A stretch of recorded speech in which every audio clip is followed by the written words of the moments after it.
Riverton looked pristine from the outside. Brick buildings polished clean by history, tree-lined avenues, a courthouse older than the Constitution it served.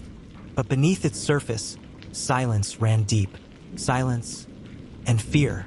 On June 18, 2022, the police scanner crackled to life with a dispatch call. Disturbance near the East River overpass. Screaming heard. Officers arrived to find a young woman, bloodied, bruised, half-conscious, lying on the gravel.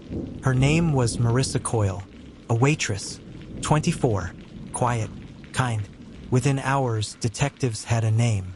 Lucas Brennan, 27, the last person seen near the overpass. The woman whispered it with cracked lips. Lucas Brennan. The room fell silent, because Lucas wasn't just anyone. He was the mayor's son. Detective Jonah Vance, 10 years on the force, did the unthinkable. He made the arrest anyway. The cuffs clicked, cameras flashed, and Lucas smiled. Riverton had never touched the Brennans.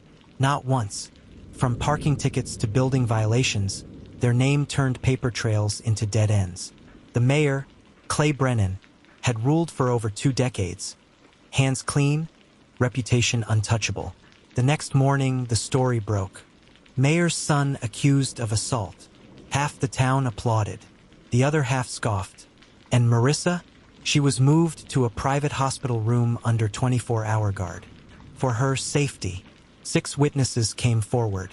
2 waitresses, a tow truck driver, a jogger, a teenager, and a homeless man named Walt, each with the same story.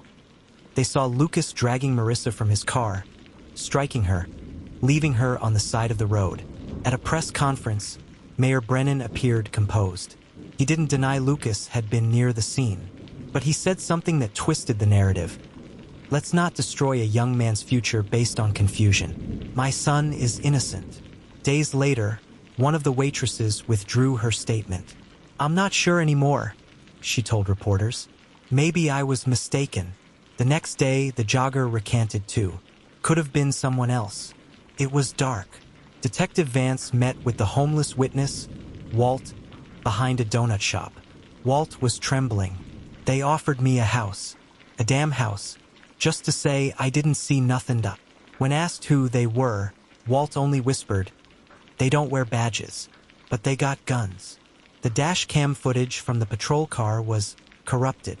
Surveillance from a gas station nearby was accidentally overwritten. The teenager who had seen it all suddenly moved away with his family. Overnight, District Attorney Carmen Rhodes was fiery and bold. She believed in the case, but with every recanted witness, her foundation crumbled. They're building a wall of silence, she told Detective Vance. And it's working. Marissa refused to speak, not out of fear, but because she was intubated. Her injuries were more severe than anyone had guessed. She had a fractured skull, a ruptured spleen, and something no one had expected, DNA under her fingernails. The DNA matched Lucas Brennan, but the lab technician who filed the report resigned 2 days later. The report itself? Lost in a system update. Detective Vance's tires were slashed. His daughter's school photos were mailed to his house anonymously, and DA Rhodes found a dead crow nailed to her office door. Walt, the homeless man, vanished. His tent burned to the ground. The teenager who moved away, never enrolled in school anywhere else. The silence was no longer just fear, it was survival.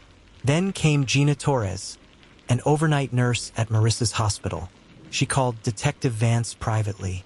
There's a man who's come by twice, claims he's checking on her condition, but he's not family. He's wearing a city pin. With Gina's help, Vance accessed hallway surveillance. The man was identified Robert Clay, the mayor's chief of staff. He'd been slipping into Marissa's room, alone, for minutes at a time. Vance brought the evidence to DA Rhodes. This is no longer just obstruction, she said. This is a conspiracy. They're not protecting Lucas. They're burying her. That night, Marissa flatlined. Then, miraculously, she stabilized. When she woke up, her first words were, "Don't let them win." Gina had placed a recorder under Marissa's hospital bed. On it, Robert Clay's voice, clear as day. No one's going to believe you, even if you talk. We own this city. Understand? We own it. DA Rhodes called a press conference. She played the audio, live, on every network. Riverton gasped. This wasn't just abuse of power. It was a full-blown criminal enterprise masquerading as leadership.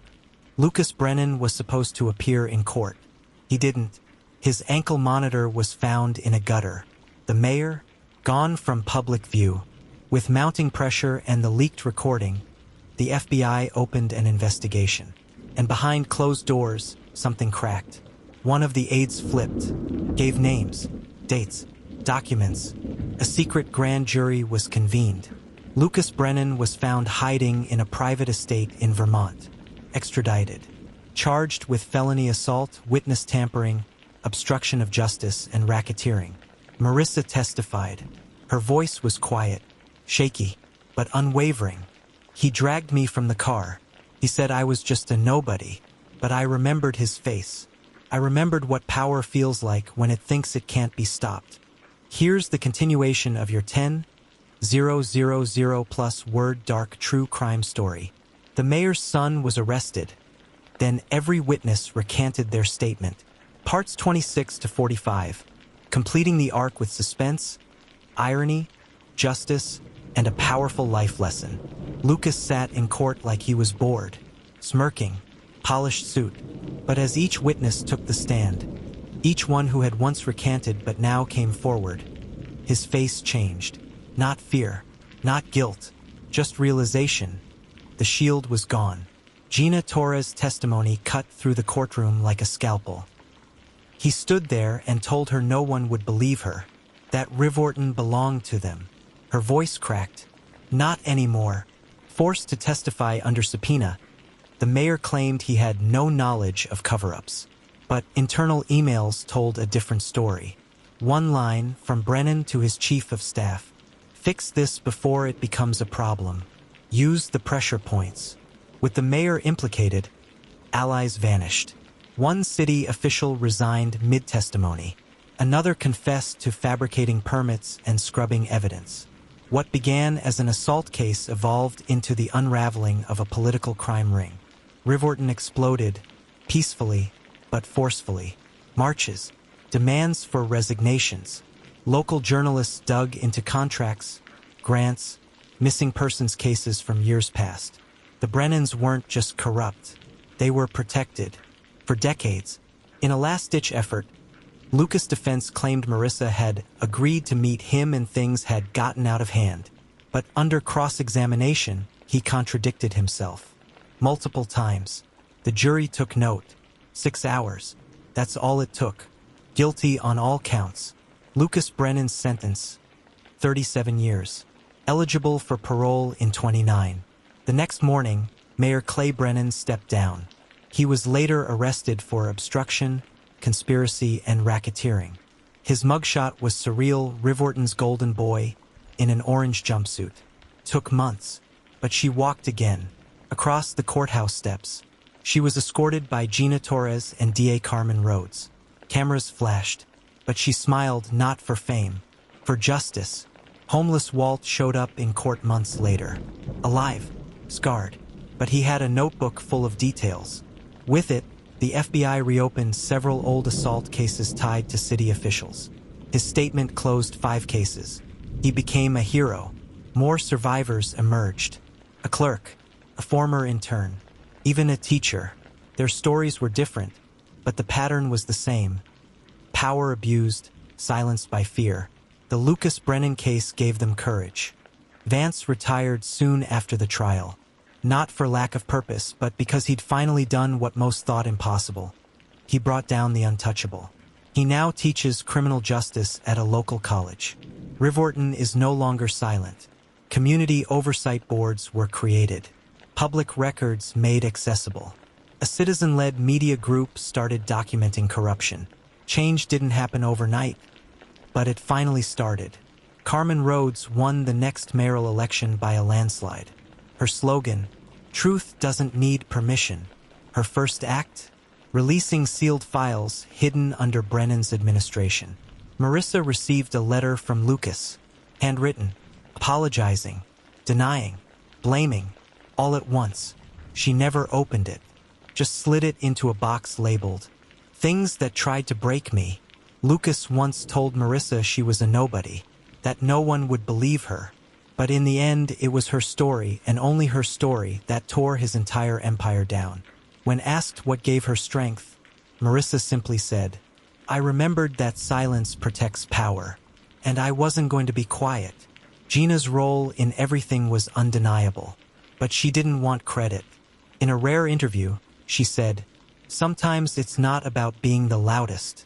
It's about showing up when the lights go out." The real story wasn't about a mayor's son. It was about the price of ignoring warning signs, the danger of charisma over character, and the quiet power of everyday people who refused to look away. In the end, justice didn't roar.